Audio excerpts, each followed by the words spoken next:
just sitting here thinking how the real estate industry could be a whole lot better. We have buyers, we have sellers, we have estate agents, and those are the three components of a real estate transaction. And it is emotional, the stakes are high, and it's very competitive because sellers, you're competing for buyers, and buyers, you have to sometimes get ahead of another buyer to get your offer in first.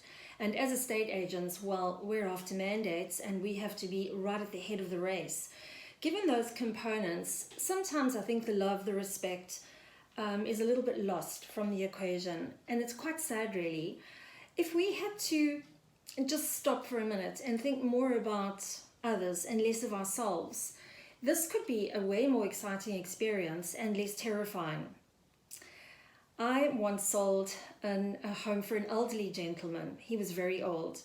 And we were quite far down the process of the registration, and I went to go and see him, pop by and say, how are you doing? I've come to give you your latest report of where we're at. And he said to me, that's good. He said, I need the money. I need to retire properly now and start spoiling myself. So I said, absolutely.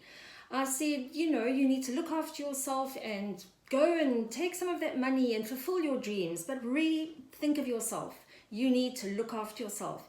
And he said to me, well, I don't actually need to look after myself because he said my buyer is going to put me in the grave. I'm like, really?